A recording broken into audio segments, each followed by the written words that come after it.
Yeah, we rewrote stuff based on who we cast, and we certainly did. There was certainly some improv, but it was pretty scripted. We didn't really have time to do a ton of improv. We did some. I mean, they're all very funny people. You know, like I think Eve Lindley is improv the line about lemonade. I mean, she's one of the funniest humans alive. She's so funny, and certainly, you know, Jim Rash was improving stuff, but I think for the most part it's pretty scripted. And I also love a giant comedy cast, you know, like if you think about like the Bullpen and Get Him to the Greek at the record company or whatever, or, you know, Sarah Marshall or 5 Year Engagement. There's always like, or Neighbors has like the frat is like a ton of people. I like to have a lot of people. And you know, a friend of mine once, Jonah Hill said to me once, he said, and I think this is really accurate, he's like, the best movies he's been in is when you show up on set, and every time you show up on set, it's a different movie. And that was the experience on this. It's like each time it was like, it would just be Aaron and Bobby, and then the next day would be, oh, it's the museum board, and then the next day would be Harvey Fierstein. It was like a totally different experience every day, which was very cool. Yeah, it was really moving to see this story on its feet. And we'd worked on it at that point for a few years. And this was fall of 2019. But we'd worked on it for a while. And just to see this film on its feet with an entirely, at that time, it was, I think almost everyone reading was LGBTQ. It was moving. It was moving, and it was hysterical. Like the table read was really funny, but then it also was this moving experience, which was cool. Yeah, and then we were prepping and ready to go in spring of 2020, and then the pandemic hit, and we delayed. But it was one of those super memorable table reads. Yeah, I mean, I've directed all my live action films at Universal, and it's for a reason. They give notes, but they also trust the process, and they never give notes that are like micro comedy notes. They're never like, this joke doesn't work. They're like, you guys know the comedy, that we're not worried about that. Their notes are always like, oh, the ending isn't satisfying enough, or the third act turn we don't buy. It's honestly all notes just to make the story work. It's never like, you know, and so with this movie, and they also know that, like, they know the same thing that like I know and that Judd knows, which is that when you tell a fresh story, people want to see it, particularly in comedy.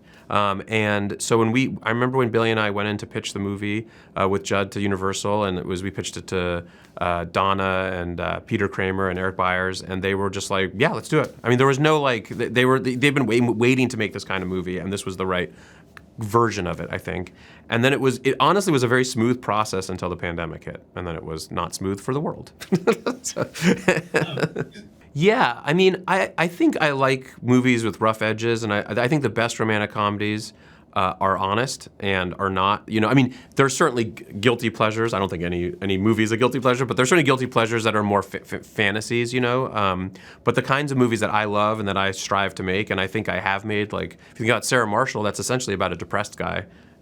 You know, trying to get over depression, you know, in each of the movies I made. And so I think it's true with this too. It has to be honest, for it to be funny, and for it to then have that feeling for your heart to melt in the way that I like my heart to melt. I think it has to be funny. Like when Harry Met Sally, which is probably my favorite movie, those are two pretty messed up people, and they don't really flinch from it. And there certainly are. Everyone remembers the New Year's Eve scene and speech and stuff, but that's not what makes that movie work is that he was divorced, and he's depressed, and he's upset, and she's completely in denial of her emotions, and so it's a very raw movie, and I think that rawness is what we strive for in Bros too, and what I strive for as a filmmaker.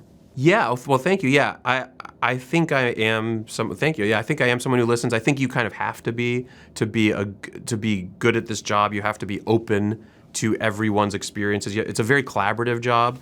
I'm wrong 8,000 times a day, like in terms of the creative process. And so I'm open to when I'm wrong, and then if I really think I'm right, I might push for that. But yeah, particularly with this movie, I'm straight. I didn't know this world. I mean, I knew it, but I didn't know it. And I think listening to Billy and trusting him and letting him guide me, because the last thing I wanted, I said to him at the beginning, I was like, the movie needs to be super funny, it needs to be honest, and because it's a studio comedy, and because we haven't had this kind of movie before, it needs to have a happy ending. That was really those were the three things we had to check off. But I was like, everything else, I'm going to follow your lead, and this needs to feel honest. And so I, kind of kept my ears open and listened, and I learned a ton. It was a really kind of eye-opening and expansive experience. And then I think in terms of filmmaking, I think learning to let scenes play a little longer, let scenes kind of be just chatty. I love jokes. I love physical comedy. This movie has jokes in physical comedy, but I think letting the scenes play a little longer than people might be used to was something that I wouldn't have done, but Billy was like, let's try it, and he was right, And also, there's some dramatic scenes where I don't really have a joke to end the scene, which is something that tonally I try to keep my films in that comedy zone just so the audience can understand it. And there are a few scenes. There's one scene in particular where there isn't really a joke at the end, and it's just it's one of the audience's favorite scenes. So I think I learned a lot. I learn a lot in every movie I make, and I try to take those experiences to the next thing.